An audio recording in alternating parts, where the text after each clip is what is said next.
Ladies and Germans, how you all doing? This is Con Ulrich.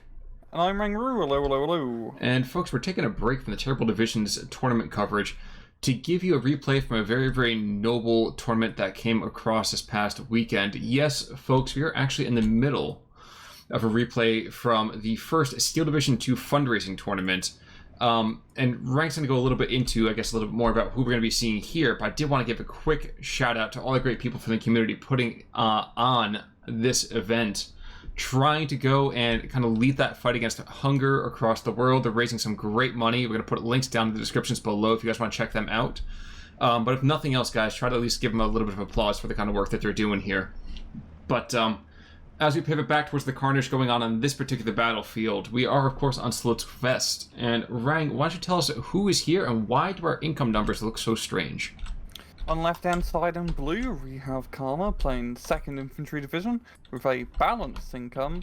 Oh, Vanguard, Flatline, my bad. I get it right eventually. And on the right-hand side in red, we have Green, which is a bit confusion, playing as the 2nd Guard Tank Corps with a balanced income. And these are new income types. They've pretty much reduced the amount of points you get with all incomes by just a little bit, which is nice, as it should help alleviate just a smidge of the spam that we see in this game. Indeed, indeed. But of course, you know, since of course both these guys are in 2nd divisions, does that mean this is a battle of first losers? I think so, Carl. I think that's how it works. Huh. You know, saying as a second child, I can kind of understand that for myself, you know, being the first loser and all that. But these guys here, no, they are here and definitely trying to be, you know, second first best or first second best. I'm not really sure how the numbers work. But we are seeing down to the south, Pack Howitzer and 57mm kind of holding things down, at least for the time being. Not sure if they're really going to be able to hold against this line of infantry if they push it through. But, nah. All the rifles in the area should be just fine, I would think. Yeah, and you got the Greyhound that can swing around and shoot a bunch of machine guns into any guards or Okumenshikis that try to move up close, and it's quite interesting to see this much of a presence down south. Usually it's just like an anti-tank gun and a couple infantry, but we've got, you know, artillery, tanks, etc. all over along the southern flank, and also a bazooka squad which is really going for the long haul down south, like right on the edge. Well, maybe we'll see, you know, if there are some people, oh wow, look at this kind of intended route. First of all, he's not really feeling red, white, and blue. He's feeling more red and blue, I suppose. But regardless, rather an interesting pathing here. I know there were those of you who commented, at least on my coverage last week, we had that rather sneaky, beaky PTRS team deep behind enemy lines. And hold on, is that an old friend I see in the air? It's Francis Gabreski. Oh, it's Gabby! Oh my gosh, this is so exciting. Plane. And already he's getting shot at, so let's see if he lasts longer than usual. No, Gabby doesn't care. I also have a friend helping him. They can pretty much knock out anything. Well, definitely see him forced off pretty quickly here. Yeah, there we go. Yeah. But both sides taking it rather easy so far, and I kind of understand. I mean, the 2nd Indian Head, not for nothing, but between the basics and the early rifles, I mean, they're okay. I wouldn't say I'm going to go, like, write a love letter to them. Mm-hmm. By the same token, too, I mean, the 2nd Guard's tank, like, what are you expecting to see? Well, we're seeing it right now. We have T-34s everywhere. We have just lots and lots of Otomachiki opening, but, like, to what end? Yeah, it's quite interesting to actually see 2nd Guard Tank Corps, because it's not a very good division. Which is, I find hilarious, because it doesn't seem like to be a bad division on paper, but it just doesn't have that factor that some of the other Russian divisions have, especially when it comes to just, like, it's not the best tank spam division, but it's not also the best infantry spam division either, so it's just kind of this weird middle ground. But it's not terrible, I want to say, but apparently it is. You know, that's exactly what people want to hear whenever they are picking a division. It's not terrible per se. I mean, it's just... it's only quasi-bad. Mm-hmm. You can kind of make it work. But yeah, I know, it's really cool to see them, because it's a bit different than your regular, you know, Russian infantry spam division insert here. You know, I'm trying to find what the heck this T-34 thinks he's going to be shooting at to the south, but nope, he thinks better of it. I know right now you guys are thinking, what the heck is going on? Like, bring on some death and destruction. And we definitely did miss a couple of early kills. You can see that flamethrower in the middle of the map. He was going to have an ally there, and now he just has a bit of smoke as a friend. And this is what you're going to expect. I mean, the seconds, they're both going to jockey for a little bit of position. Otomochiki opening is not going to do well against rifles, even though rifles just have the Garand, that BAR. You don't want to push that too quickly. Yeah. I also think it's really... It's a Slutsk West. It's a very slow map. It's a very daunting map to push on because there's not a lot of cover and there's a lot of open fields. And you can make those pushes work in open fields pretty damn well, but it's always daunting to do such a thing, and you really do need a good tank force. And yeah, it's just like basics and rifle push up north is making some good head rate on these guards. Yeah, I was gonna say they're definitely going back to basics, but when you number your opponent, 4 or 5 to 1, I would certainly hope that numbers advantage will play into your favor. Yep, and when you all have semi-automatic rifles, it really gives you an edge in firepower. P-38Js don't hurt either. Here comes 900 kilograms of bombs after a single machine gun position. I feel bad for those guys already. Yep. And for the neighbors. I don't think they're going to be feeling much anymore. That's true. That's true. They saw a light flash before the rise. Ooh, down south? Like smoke. There's smoke. Like a lot of smoke. Oh, is that from the 105 or the... No, the mortars.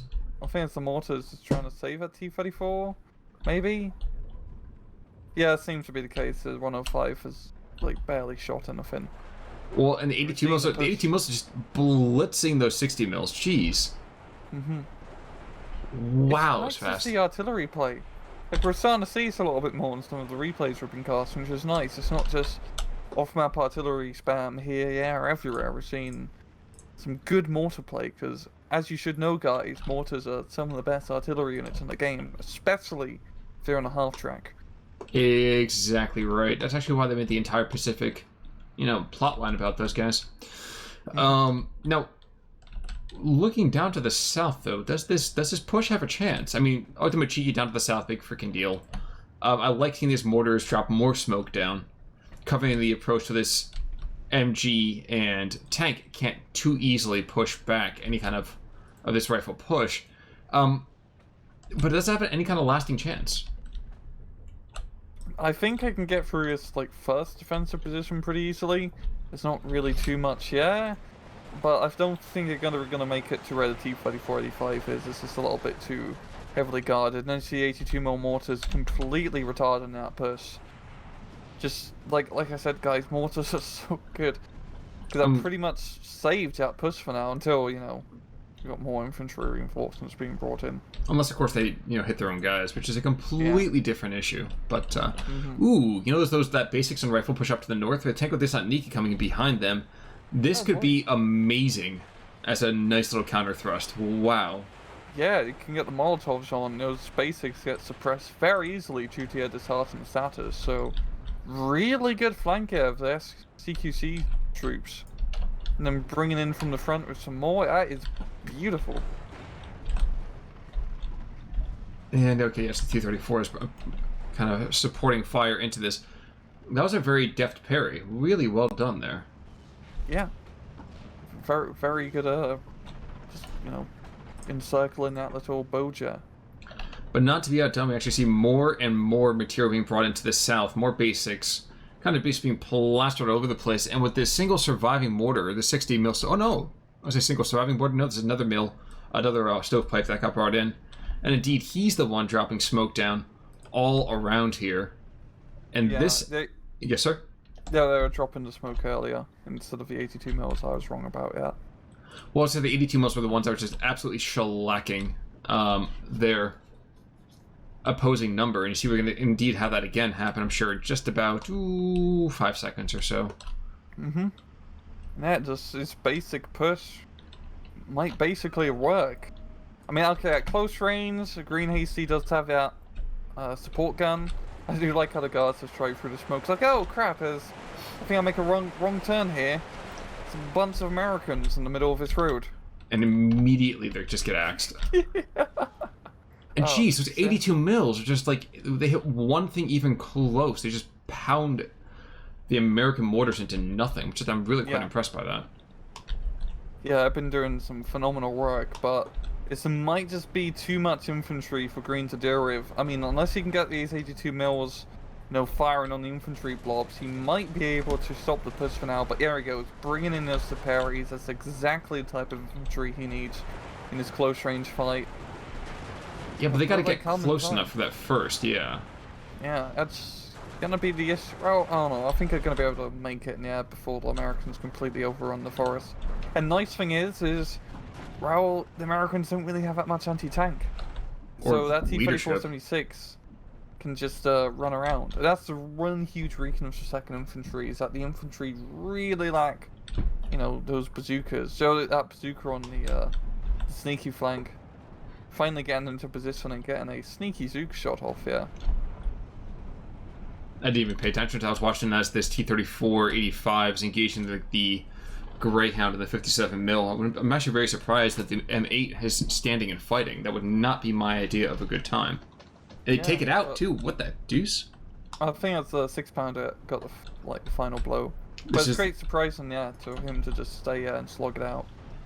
This is America. We speak American here. It's a 57 mil. Thank you very much. Here's your complimentary 50 cal. You think that's a joke? There's a lot of truth to that in some places in Alabama.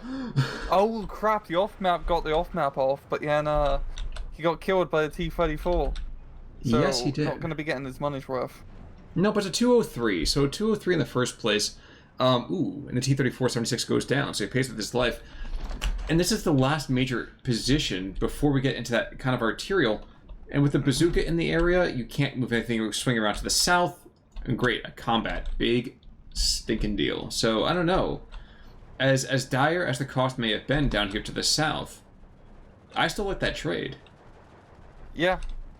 Yeah, the south map's gonna come in just in time to stun up all those Superis, and is it a very good push so far from Karma? He's got a real lovely position. If he can reinforce this, get some anti-tank and some tanks in here, a little bit more more stronger infantry, he should be able to lock that area down. And if he can push into a little factory complex just to the east, that will be that's a pretty huge bloody deal.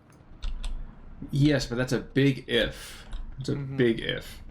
You can see already that the push is being slowed down a bit by the fact that these rifles and these basics just don't have a lot of staying power. And the bazooka, just getting taken out right there. That's unfortunate for them as well. And two more T-34s. So you're going to see troops just kind of hoofing it to the front. But these are still a big ask from both of these. Ooh, whoa. That 6-pounder, as you so call it in your weird Canadian accent, is rather successful engaging teeth. They're both down. Whoa, what the heck? Yeah, 6-pounders are not to be trifled with, man. Or 57 mils. It's so weird to me that at the same time. PE2 going to go and just pound that 57 mil back, as you might expect, and deservedly so. I think that guy's responsible for 3 different kills already. So even if he dies, he has paid himself off rather successfully. And of course, Gabby's coming back in to go to the PE2. I don't know that he's going to get there in time. I think he's a wee bit too fast.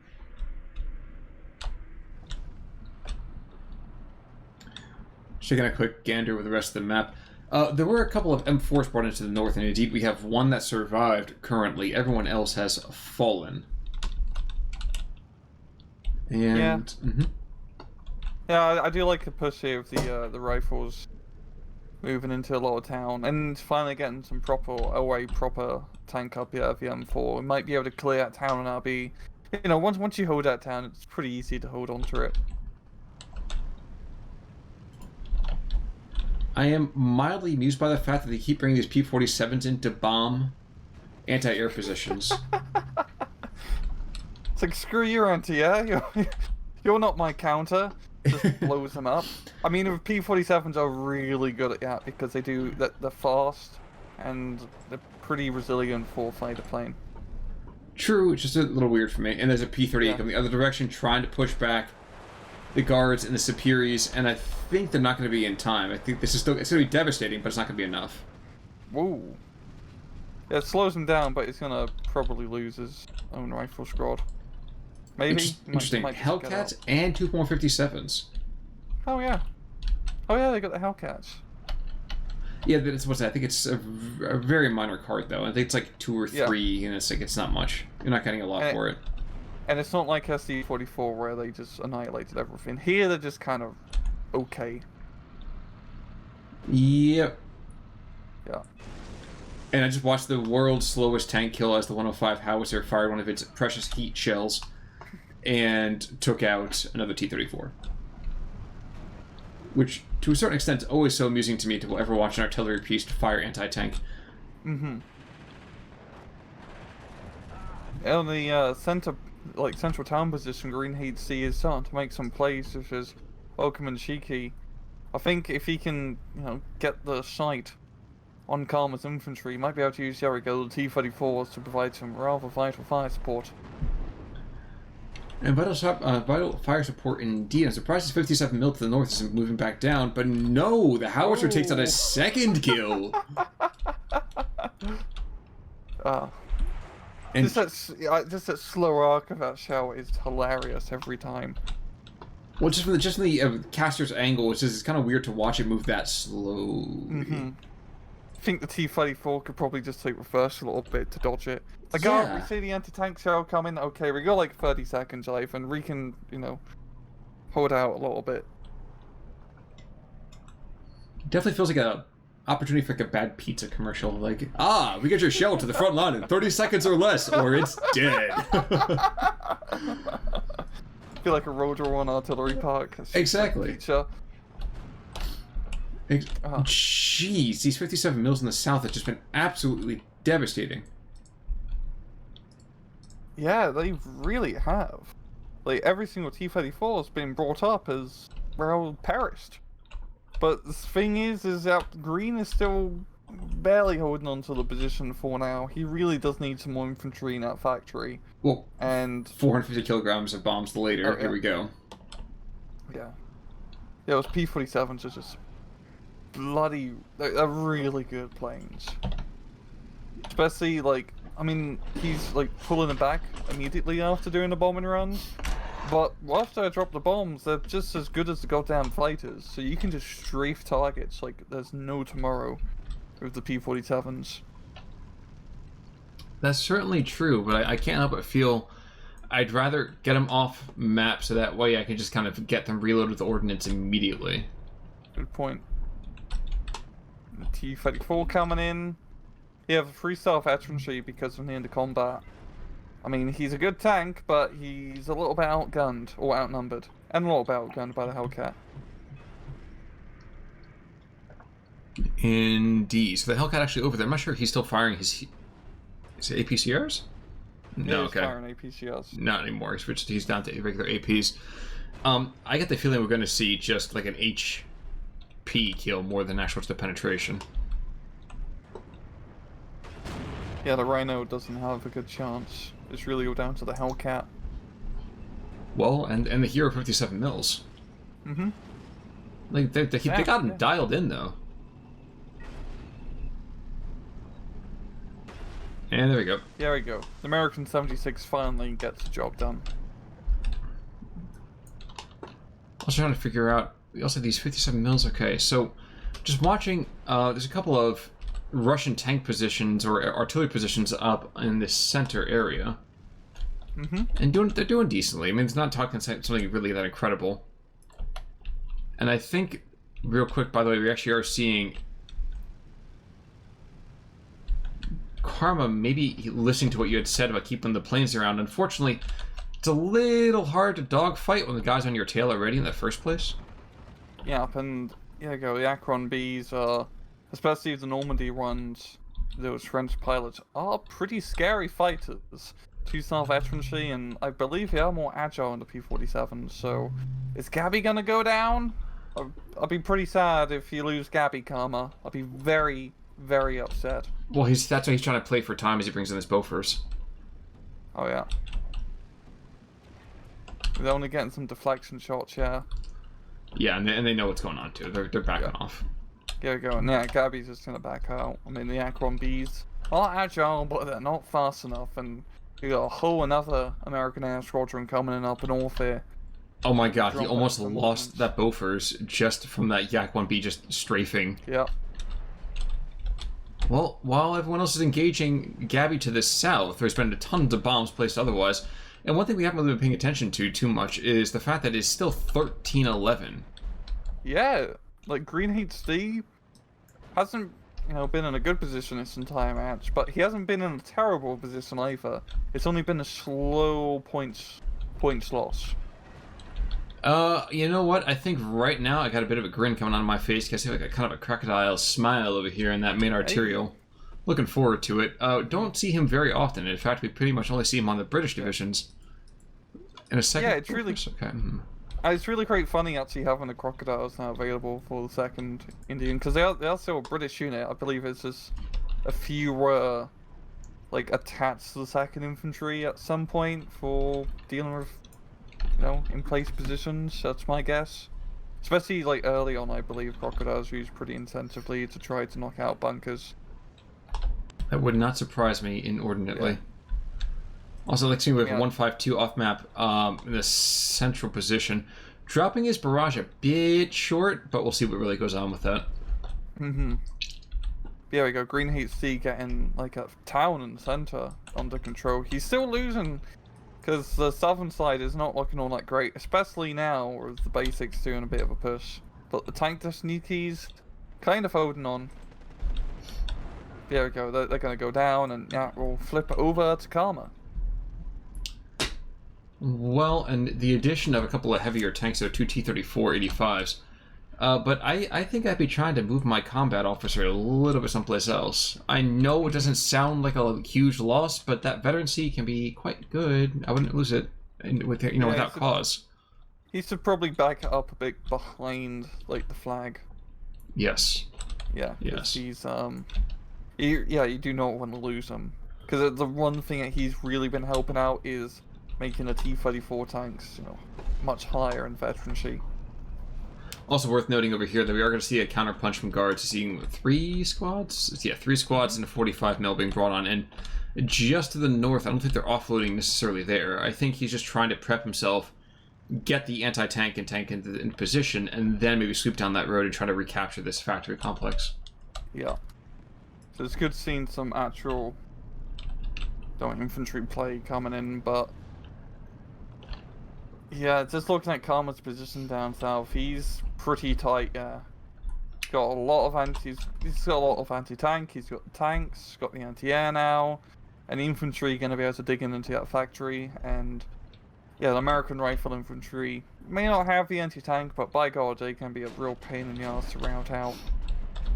Certainly true. The PE2 is going to cause a little bit of havoc for it, but it's not going to be enough to necessarily keep them all suppressed. Or any of them, really, apparently. Yeah. Wow. Try again, buddy. Well, looking outside of that, it's also worth mentioning that there was an off-map that was to the north 152 on the Soviet side.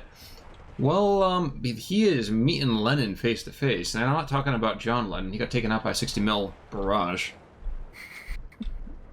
And I suppose, actually, when he meets John Lennon, he probably would just say, let it be. But hey, we... yeah. The town, it's not looking too great for Green HC. He's bringing in some guard reinforcements which will allow him to continue holding that flag, but he's not going to be getting outside that town. There's a lot of angry Americans and a British bloke here who do not want him leaving the premises. Well, it's if they don't want him to, forget his wallet. I understand that. Jeez, these PE2s are just constant. Yeah. He's been investing quite a lot of them, it seems, but Karma's trying to keep chasing him down. There's Gabalicious coming in. Yeah, but the speed is a detriment. Weird intersect curves sometimes. Yeah. Yeah, if we're playing that fast, I think the AI just has a hard time figuring out trajectories.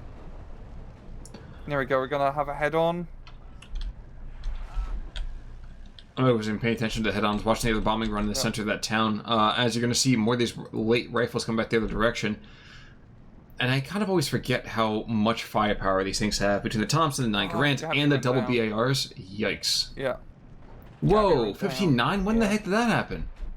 I think it's just the south side, and also the central position on the hill. He managed to capture with that 2-man flamethrower team and a crocodile, even though they're nowhere near the position. That is a interesting thing. Ooh, another off-map call-in, actually here, 203, engaging that kind of east-central part of the town. Mm-hmm. And yeah, that's gonna pretty much clear things up, and yeah, Karma's just found, you know, like the big momentous push here, and he is gaining a lot of territory. He's gonna be able to completely push through his town, it seems, once the off-map is done. I mean, you do have some reinforcements being brought in, but it's not gonna be enough. So it does not seem to be. Actually, I really like this kind of counterpunch with demo teams and not pioneers, excuse me, flamethrowers. Mm-hmm. Also, from watching this crocodile is trying to engage this 45 mil. Can't imagine it'd be too much more in terms of timing before the thing falls down. Ultima Cheeky, though, still in that house, and well, he's gonna nuke his own troops for a second. Yeah. But friendly fire, I mean, that's just a prelude to actually winning the battle, right? So. Mm-hmm. It seems to be the case for Karma, because he is pushing through his town pretty hard. I mean, the infantry coming in just right as, you know, the off-map artillery barrage ends. So that one guard squad, not in the best position. Probably not. Well, the demo group's gonna come out, and yeah. Yep, there we go. Yeah. Demo group, it's so powerful. That thing is ridiculous. Mm-hmm. Yeah, it's a real nasty squad with the flamethrower and the bazooka. It's like Ranger Marauders and Engineers had a baby. Mm-hmm. So yeah, there's nothing. The second infantry division's really, like, it's a pretty good division in infantry. Well, it's versatile. Yeah, and also just a nice thing of all your dudes have semi-auto, like everybody, and also all your squads are roughly, you know, 12-man in size. That's not bad. That's not bad. So you don't have machine gun firepower because you're American infantry, but it's not too terrible. Not at all. And indeed, we're going to see this again, the constant P-47 runs. Mm-hmm. These things, I won't say have won it per se, but they have been extremely important yeah, to and success. Green has been having a pain in the ass of a time shooting him down. I mean, he's got like one or two, but most of the time he gets anti-air. The anti-air just gets killed by the P-47s. You know, it seems like he's starting to build up a decent amount of anti-air, whereas it's not going to be the case anymore. Well, looks like one yak ain't gonna make it back home though. He's smoking already. Yep. Yeah. And you know, he should have listened to his mother. You don't smoke. Mm-hmm. Especially when you're flying. I mean, doesn't he see like the no smoking sign in the cockpit? Yes, but it's for some reason it's in English and he doesn't understand it. We're back to 16-8 right here, and while there's an attempted reset using these guards, I can't help but feel, yep, Zook shot comes up, that's the first one. There's gonna be some flames and fire, there's a second one down, and third one care to try again. Nope, he realizes that maybe he should not drive past the burning carcasses of the people who used to be his friends. Yeah. Here we've got the crocodile on the hill, which is going to make retaking that hill pretty tough. He can't really do too much against crocodiles. The T-34s can pen, but it's a pretty tough gig to try and do so.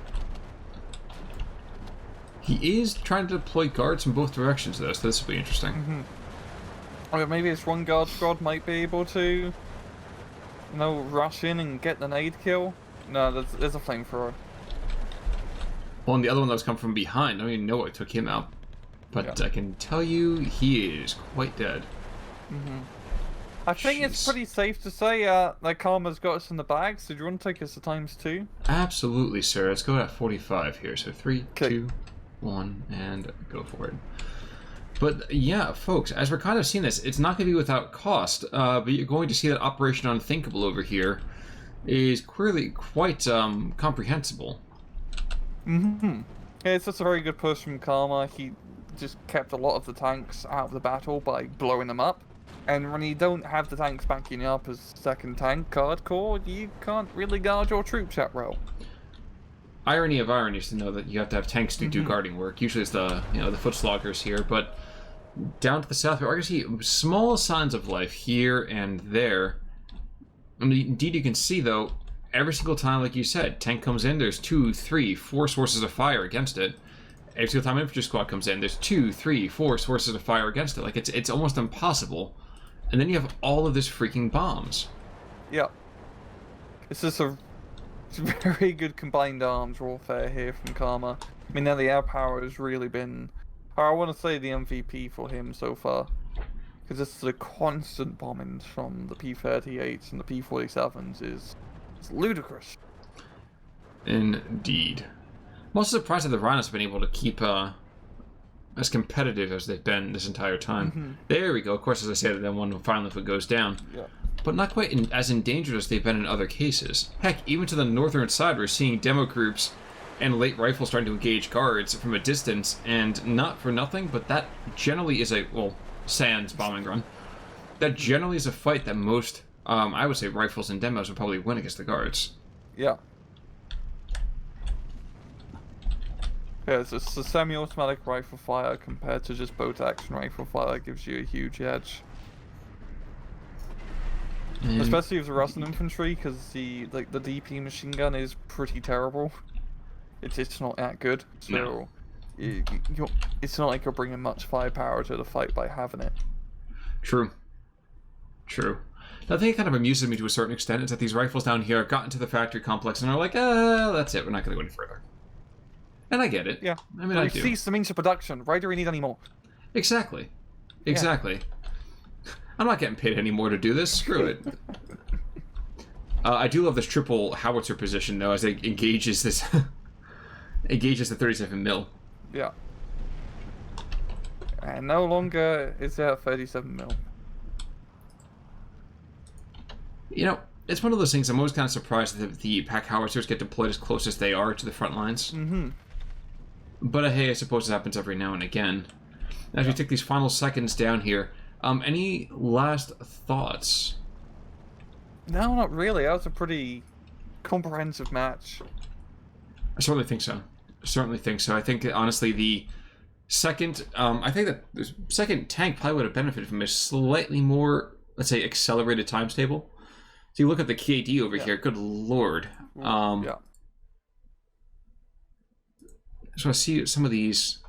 Yeah, nobody on the Soviet side really did any more than 3 kills. Then losses. Yeah, the air power is doing God's work. 3, 4, 5, 6, 7. I'll even count Gabby's ground kills. 8, 9, 10. How many of these did they just get also just stunned up? 11, 12. Yeah, we're talking 20, 25 kills from this. Yeah.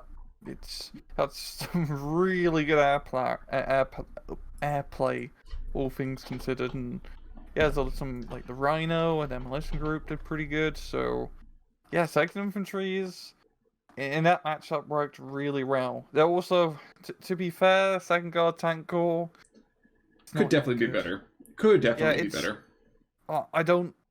I understand why it's bad, but I also do not understand why it's bad. I find it very funny. Because it does not seem to be bad, because you've got like all the T-34s and 85s and the infantry, but it's not like other divisions where you have much more of that stuff, but you... Like, it's trying to be like too well-rounded. I think that's a problem with Second Guard Tank. I think that's fair. Like, nothing... There's no area of the division that's like super great or super terrible either. It's just the jack of all trades. And truly a master of none. Yeah. Especially in this matchup. But hey, so folks, before we go again, if you want to go and check out the work that's being done by this tournament, again, look in the description below. If you want to kind of support and get involved with other tournaments like this, I think we're going to have some more of this in the future, although I couldn't give you the exact details right now.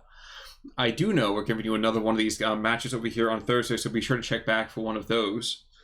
And last thoughts there, Rang? Nope. In that case, folks, until next time, I'm Con Ulrich.